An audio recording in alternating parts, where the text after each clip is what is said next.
The Vanguard's departure. The UES Vanguard gleamed in Earth's orbit, a monument to human determination and ingenuity. 20 kilometers of hull plating, advanced weaponry, and cutting-edge technology. Humanity's first Titan-class vessel represented the pinnacle of what could be achieved when the nations of Earth united under a common purpose. Not a warship by design, but a vessel capable of war if necessary.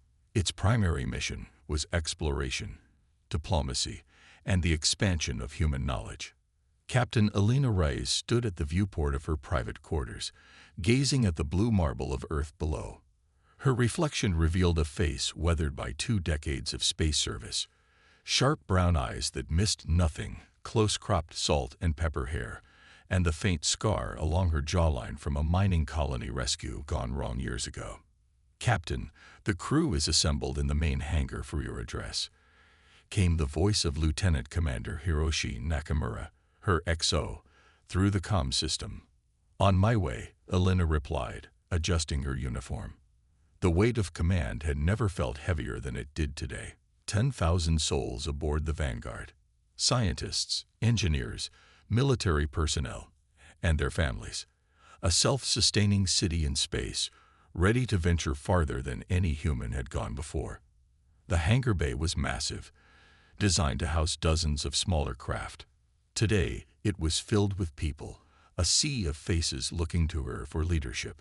Elena approached the podium, the crowd falling silent as she took her position. "Today marks the beginning of a new chapter in human history," she began, her voice carrying across the vast space.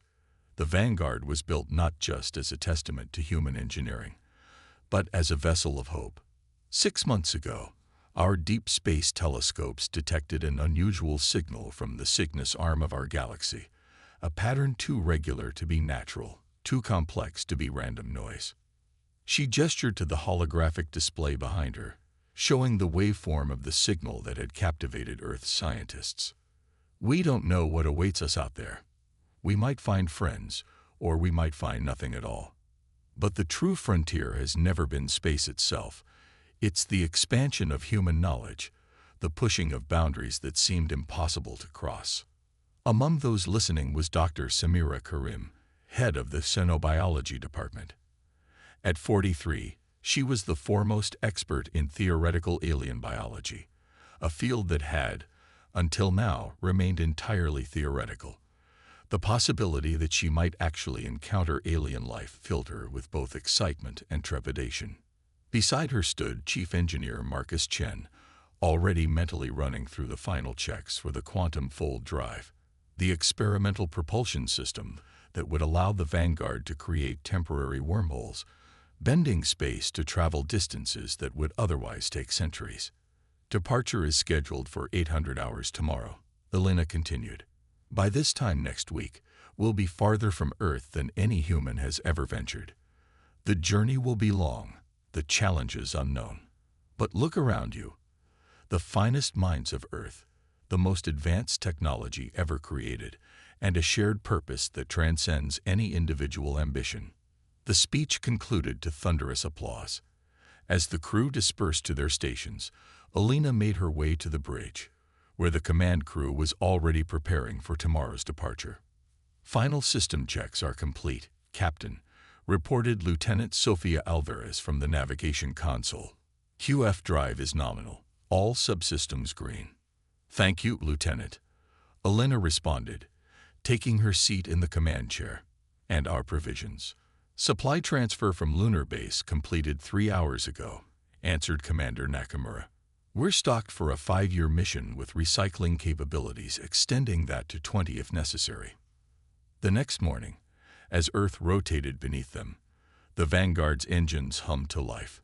Docking clamps released with heavy mechanical thuds that resonated through the hull. The ship's AI, Advanced Responsive Intelligence Assistant, coordinated the 1,000 different systems that kept the massive vessel functioning. "QF drive spooling up," announced Marcus from engineering. "Containment field stable. Ready for first fold on your command, Captain." Elena looked around the bridge, at the faces of those who had trained years for this moment, at the displays showing the readiness of a ship that had been under construction for a decade. "Plot course to the signal origin," she ordered. "Let's make history." Space seemed to bend around the Vanguard, stars stretching into lines, as reality itself warped and folded. When the distortion cleared, Earth and its solar system were no longer visible. They had traveled farther in that single moment than all previous human exploration combined. As planned, they would make a series of shorter jumps, allowing the QF drive to cool and the crew to conduct surveys of previously unexplored regions. The signal origin was still months away at their current pace. 3 weeks into the mission, as the crew settled into their routines, the unexpected occurred. During their fourth fold, the Vanguard experienced a power fluctuation. The ship emerged from the fold not at their intended coordinates, but in an unknown region. "Status report," Elena demanded, steadying herself as emergency lighting bathed the bridge in red. "QF drive is offline," Marcus reported from engineering, his voice tense. "We experienced some kind of external interference during the fold. Checking for damage now." "Where are we?" Elena asked, turning to navigation. Sophia worked frantically at her console. "Unknown, Captain. These stars don't match any charted configurations. I can't even give you an estimate of our position relative to Earth." Science Officer Dr. Elijah Webb spoke up from his station. "Captain, I'm detecting unusual energy readings from a nearby star system. 3 planets. The second appears to be in the habitable zone. And the energy readings? Artificial," Elijah confirmed. "Too regular to be natural. Captain, I believe we found signs of non-human intelligence." A hush fell over the bridge. The mission had been to investigate a signal, to search for the possibility of alien life. None had expected to potentially find it so soon or under such circumstances. "Yellow alert," Elena ordered. "Begin full sensor sweep of the system. Samira, I want your xenobiology team ready. Marcus, get me an estimate on the QF drive repairs. We need options." As the Vanguard cautiously approached the star system, more data flowed in. The second planet was indeed habitable, a water world with scattered landmasses, an oxygen-nitrogen atmosphere, and clear signs of technological development. "I'm detecting artificial satellites in orbit," reported Elijah. "Primitive by our standards, similar to early 21st century Earth technology." "Any response to our presence?" Elena asked. "Not yet, but they must have observed our arrival. The energy discharge from our fold would have been visible across the system." Elena made a decision. "Open a channel, broadband transmission, all frequencies. Let's announce ourselves properly." Communications Officer Lieutenant Ray Park nodded. "Channel open, Captain." Elena stood, straightening her uniform. "This is Captain Elena Reyes of the United Earth Ship Vanguard. We come from the planet Earth in peaceful exploration. Our arrival in your system was unplanned, the result of a navigational error. We seek peaceful contact and mutual understanding." The message was transmitted in multiple formats, including mathematical sequences designed to be universally recognizable as intelligent communication. Then they waited. For 3 days, the Vanguard maintained position at the edge of the system. Repairs to the QF drive progressed slowly. The interference had damaged key components that would need to be fabricated from scratch. On the 4th day, they received a response, a transmission from the second planet, containing similar mathematical sequences to those they had sent, followed by visual data. "They're responding in kind," Ray said, excitement evident in his voice. "The images, they're showing us their world, their species." The main view screen displayed the transmission. The beings were bipedal, but clearly non-human. Tall, slender forms with 4 arms, iridescent skin that seemed to shift colors, and large compound eyes. Their world was a landscape of spiraling structures that seemed to be grown, rather than built, nestled between vast oceans. "They're inviting us closer," Ray continued, analyzing the transmission. providing orbital parameters for what seems to be a station above their planet. Alina considered the options. Their mission had always been first contact, though they had expected it to be on their terms, after months of preparation. "Plot a course to the specified coordinates," she ordered. "Maintain yellow alert.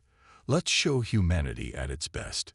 As the Vanguard approached the orbital station, a small fleet of alien vessels rose from the planet to meet them. The contrast in scale was striking. The alien ships were barely a kilometer in length, while the Vanguard stretched 20 times that distance. "They're scanning us," Elijah reported. "Non-invasive, mostly EM spectrum analysis." On the main view screen, the alien station came into view, a beautiful spiraling structure that rotated slowly, generating artificial gravity. The alien vessels took up escort positions around the Vanguard, their movements precise and coordinated. "They're transmitting again," Ray announced. I think they're providing docking instructions." Elena stood at the center of the bridge, aware that her next decisions would shape humanity's first encounter with an alien civilization. "Match their orbit," she commanded. "Prepare a diplomatic team. It's time to properly introduce ourselves to the galaxy." As the Vanguard settled into orbit around a world not their own, humanity stood on the precipice of a new era. Whatever came next would forever change the course of human history. First contact. The diplomatic shuttle departed from the Vanguard's main hangar bay, a sleek vessel designed to represent the best of human engineering while posing no threat. Captain Alina Reyes had selected her team carefully. Dr. Samira Karim for her expertise in xenobiology, Chief Linguist Dr. Lucia Ortega, and Lieutenant Commander Hiroshi Nakamura as security. Araya maintained a neural link with the shuttle, allowing the AI to assist with translations and analysis. As they approached the alien station, now identified as Harmony Point through preliminary communication, Elena couldn't help but marvel at its organic architecture. Unlike human structures with their rigid lines and symmetrical forms, Harmony Point seemed to have been grown rather than built, spiraling outward from a central core like a massive seashell. Receiving docking instructions, Hiroshi reported from the pilot station. "Their guidance system is interfacing with ours. Should I allow it?" Alina considered briefly. "Allow limited access. Araya, monitor for any attempts to breach beyond navigation systems." "Acknowledged, Captain," the AI responded. Connection established and contained. The shuttle glided smoothly into a docking port that reconfigured itself to accommodate their unfamiliar design. Through the viewports, they could see aliens moving about. The four-armed, color-shifting beings they now knew called themselves the Viridians. "Atmosphere analysis complete," Samira reported, checking her instruments. "Oxygen-nitrogen mix similar to Earth standard, though with higher humidity and trace elements we don't have. The breathing apparatus should only be necessary as a precaution." The team donned lightweight masks that covered only their mouths and noses, enough to filter the air without completely obscuring their faces. First impressions mattered. As the airlock cycled, Alina addressed her team one final time. "Remember, we represent not just the Vanguard, but all of humanity. We are guests here. Follow Viridian customs when indicated, but maintain human dignity." "Dr. Ortega, you have point on communication." The airlock opened to reveal 3 Viridians waiting for them. Up close, their iridescent skin was even more remarkable, shifting through colors that seemed to correspond with subtle movements and possibly emotional states. Their 4 arms were arranged in 2 pairs, one set slightly below the other, and each hand had 3 long, slender fingers. The compound eyes that dominated their faces reflected the humans like multifaceted jewels. Lucia stepped forward, making the greeting gesture they had observed in the Viridian transmissions, crossing the upper right arm over the chest, while extending the lower left arm with palm up. "We come in peace, seeking understanding and knowledge," she said, while Araya translated her words into the mathematical musical language they had begun to decipher. The central Viridian's skin rippled with blues and greens. It responded with sounds that AI translated. Welcome to Harmony Point. I am Coordinator Televex of the Viridian Coalition. Your unexpected arrival has caused much discussion among our council. Elena stepped forward. I am Captain Elena Reyes of the United Earth Ship Vanguard. We apologize for our unexpected arrival. Our quantum fold drive, our means of faster-than-light travel, experienced an unforeseen malfunction. The translation seemed to cause a ripple of color changes among the Viridians. Televex's skin momentarily flashed with yellow patterns before settling back to a calm blue. You possess full technology. The translation carried inflections of surprise. This is unexpected. Please, follow us to the reception chamber. The council representatives await. As they were led through the station, Elena noted the curious gazes of Viridians they passed. The aliens moved with a fluid grace, their 4 arms allowing them to multitask in ways humans could only envy. The corridors themselves seemed alive, with surfaces that responded to touch and light that emanated from the structure rather than from separate fixtures. The reception chamber was a vast, circular room with a transparent ceiling that offered a breathtaking view of the Viridian homeworld below and the stars above. In the center was a round table with representatives from what appeared to be different Viridian factions, judging by the variations in their attire and skin patterns. The Viridian Coalition welcomes Earth representatives, announced an elderly Viridian whose skin had faded to a pale lavender. I am High Counselor Zivrin. Your vessel's size and capabilities have caused concern among some council members. Elena recognized the diplomatic opening. The Vanguard was designed for deep space exploration and scientific research. Its size allows us to be self-sufficient for extended missions far from our homeworld. A Viridian with predominantly red patterns interrupted. A vessel of such magnitude suggests military purpose. 20 of our largest ships could fit within yours. We must know your true intentions. Hiroshi tensed slightly beside Elena, but she maintained her composure. The Vanguard carries defensive capabilities, as any deep space vessel must. But our mission is peaceful exploration. We were investigating an unusual signal when our drive malfunctioned. A signal. Zivrin's interest was piqued, their skin shifting to inquisitive yellows and oranges. What nature of signal? Lucia showed them a holographic representation of the signal pattern that had led to the Vanguard's mission. The Viridian Council members exchanged looks, their skin colors changing rapidly. This is troubling, Zivrin finally said. This pattern matches warnings we have received from our outermost colonies. We believed it to be a natural phenomenon. The revelation shifted the conversation dramatically. The Viridians shared information about disturbances in several star systems at the edge of their coalition territory. Ships had gone missing. Colonies had fallen silent. We've detected unusual energy signatures, continued Zivrin, unlike any known species in our charted regions. As the discussion progressed, it became clear that both humans and Viridians faced a potential common threat, something unknown lurking at the edges of explored space. The initial suspicion gave way to cautious cooperation as they agreed to share data. However, the diplomatic breakthrough was interrupted by an urgent transmission from the Vanguard. Captain, came Marcus's voice, we're detecting multiple fold signatures at the edge of the system. They don't match Viridian configurations. The reception chamber erupted in activity as Viridian officials received similar reports. Emergency alerts sounded throughout Harmony Point as external defenses activated. Unknown vessels have entered the system, a Viridian tactical officer reported. Configuration doesn't match any known species. They're not responding to hails. On the display screens around the chamber, they watched as 12 crystalline vessels emerged from fold space. Unlike the organic curves of Viridian design, these ships were angular, with sharp crystalline protrusions jutting from central hexagonal cores.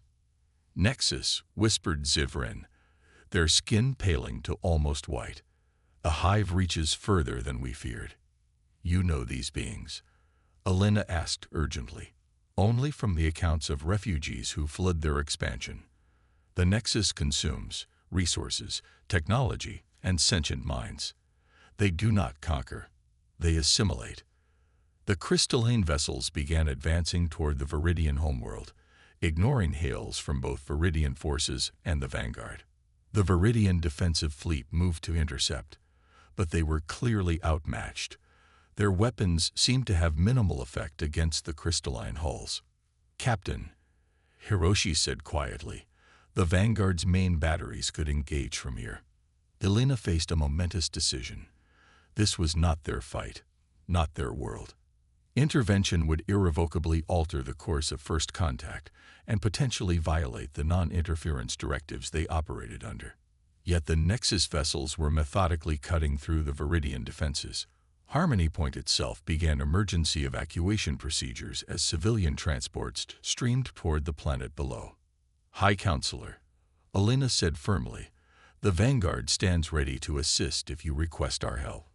Zivrin's compound eyes fixed on Elena, skin shifting through complex patterns before settling on a resolute deep blue.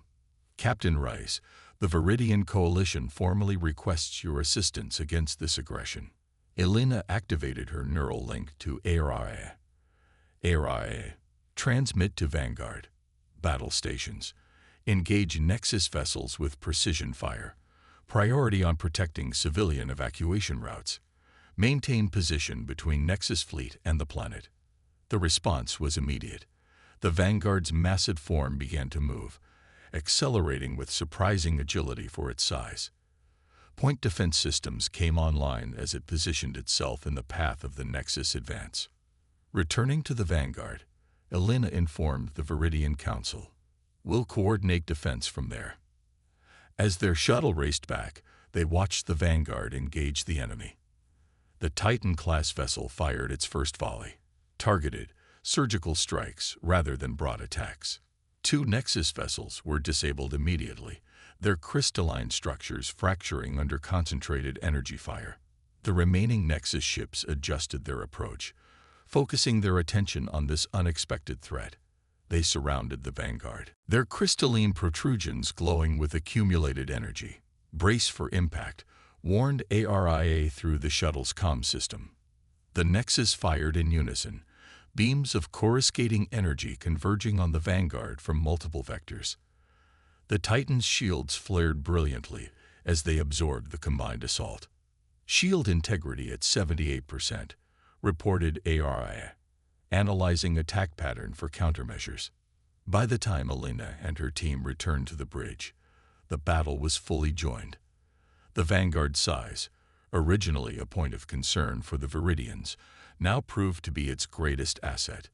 Its distributed power systems and redundant defenses allowed it to withstand attacks that would have destroyed smaller vessels. "Status report," Elena demanded as she took command. "Holding position between Nexus forces and the planet." Elijah responded. "Viridian evacuation is 60% complete. The Nexus appear to be using some kind of quantum resonance weapon. It's affecting our shield harmonics." "Adaptive countermeasures," Elena ordered. "Rotate shield frequencies. Marcus, can we use the QF drive emitters to disrupt their attack coordination?" "Not for a full fold," Marcus replied from engineering, "but we could generate localized distortions. Might mess with their targeting." "Do it," Elena commanded. "Sophia, bring us around to heading 047. Let's keep their attention on us, not the evacuation." The battle continued for hours, a delicate dance between the massive Vanguard and the agile Nexus vessels. What the Nexus had in coordination and advanced weapons, the Vanguard matched with human ingenuity and adaptive tactics. 3 more Nexus ships were disabled by combined fire from the Vanguard and regrouped Viridian forces. The remaining 7 began to withdraw, their crystalline structures showing signs of damage. "They're retreating," announced Sophia from Tactical. "Returning to the system edge." "Pursuit course?" asked Hiroshi. Elena shook her head.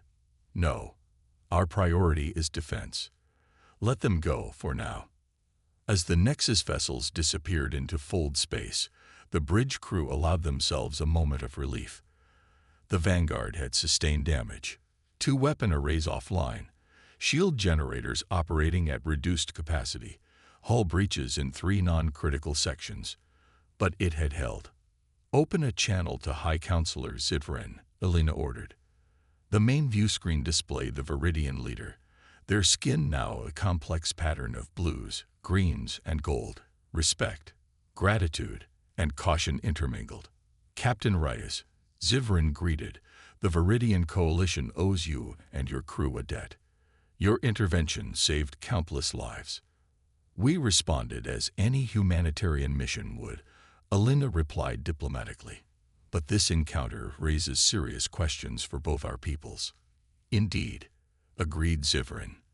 "The Nexus threat is greater than we anticipated. They will return, and in greater numbers." "Then perhaps," Elena suggested, "it is time for our peoples to discuss a more formal alliance." As the Vanguard's damage control teams worked throughout the night, and Viridian scientists came aboard to assist with repairs, the foundation was laid for something unprecedented. The first military alliance between humanity and an alien species, born not from conquest or fear, but from a shared commitment to defend life against a common threat. The signals that had drawn the Vanguard across the stars now had a face, a name, and a purpose. The Nexus were expanding, consuming, assimilating. And somehow, against all odds, humanity's first steps into the galactic community had placed them on the front lines of a conflict they never knew existed. Alliance forged. 2 weeks after the Nexus attack, the Vanguard's main conference room had been transformed into an interspecies command center. Holographic displays showed stellar cartography of Viridian territory, with ominous red markers indicating Nexus activity. Viridian scientists and military officials worked alongside the Vanguard's crew, the initial awkwardness of their physiological differences giving way to professional respect. Captain Elena Reyes studied the tactical projections with High Command Kelveris, the Viridian military leader whose deep green skin was marked with geometric patterns denoting high rank. "The Nexus advance has a clear pattern," Kelveris observed, 4 arms moving in concert as they manipulated the holographic display. "They systematically target communication relays first, isolating each system before full invasion." Elena nodded. "Classic divide and conquer strategy. What troubles me is their adaptation rate.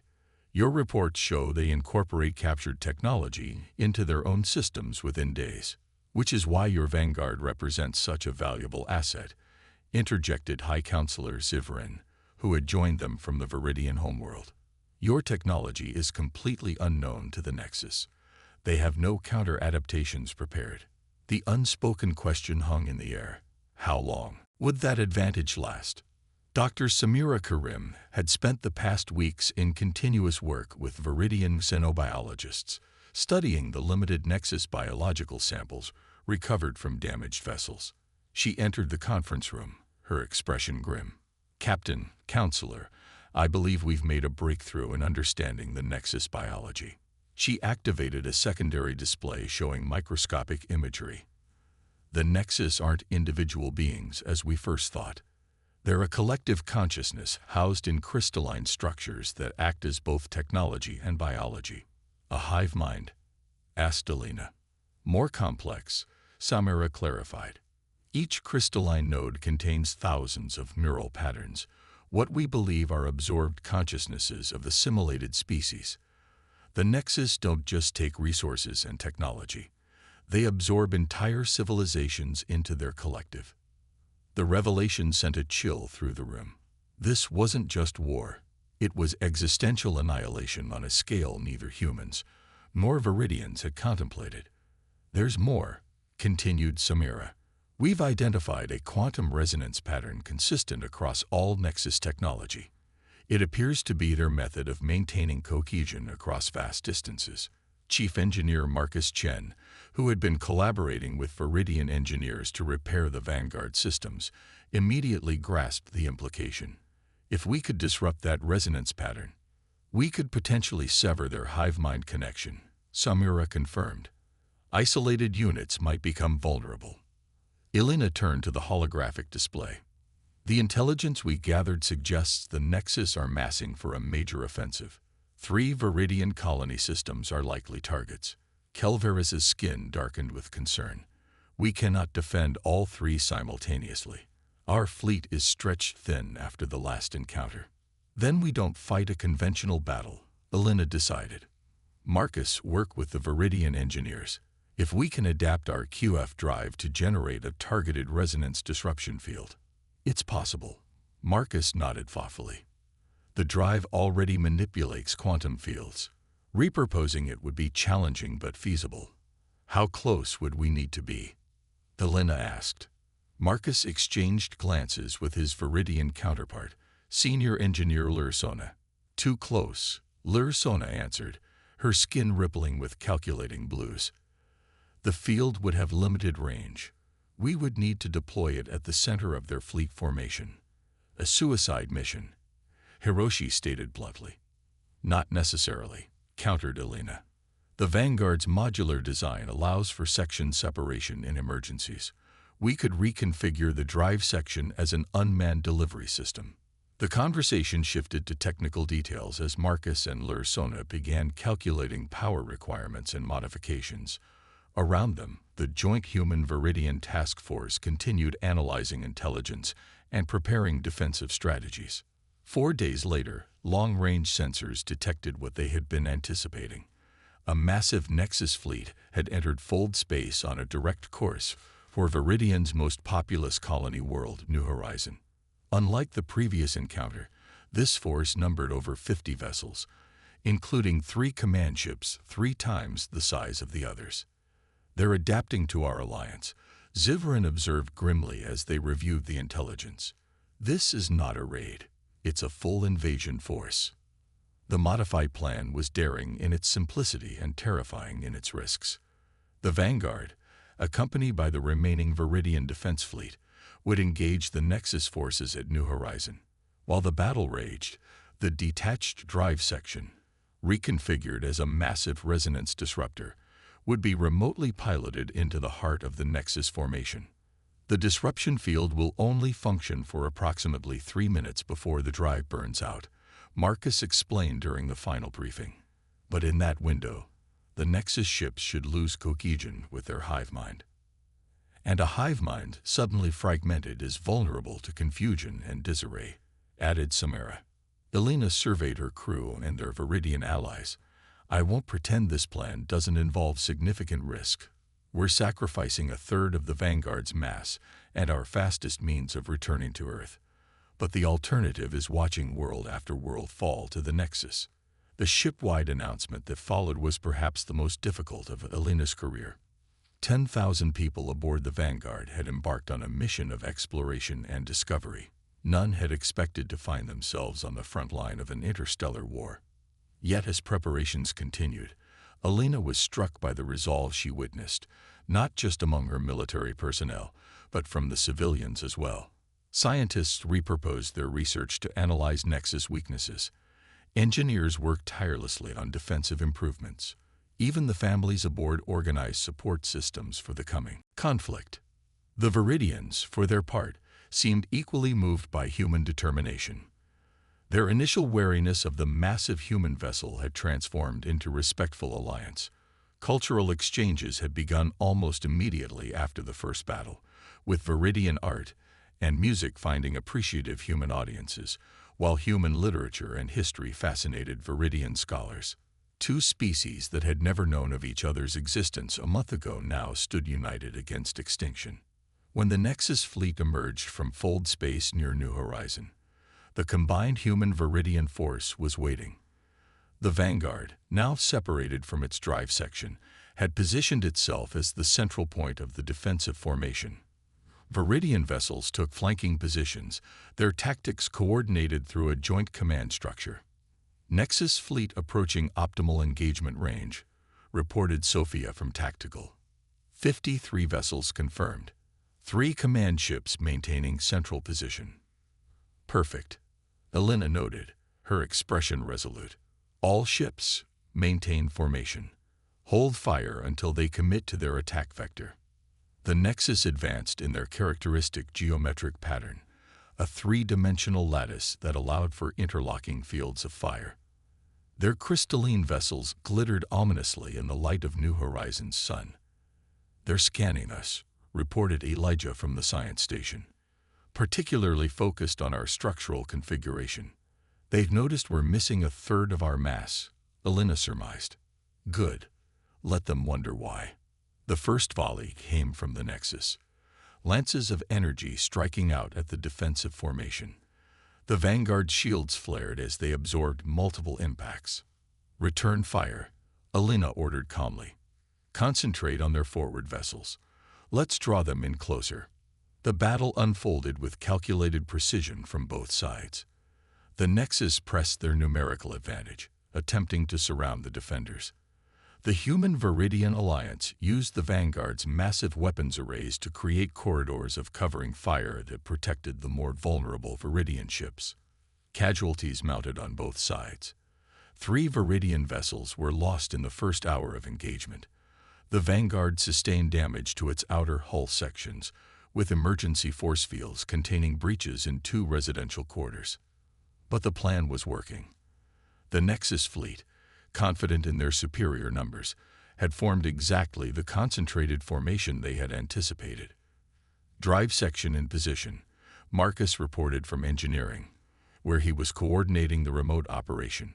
"Resonance disruptor at full charge." Elena took a deep breath. "Initiate final approach. All Allied vessels, prepare to exploit disruption." The detached drive section, its engines at maximum output, accelerated toward the center of the Nexus formation. Several Nexus vessels broke off to intercept, but concentrated fire from the Vanguard created a path. "Drive section taking damage," Marcus warned. "Structural integrity at 64% and falling."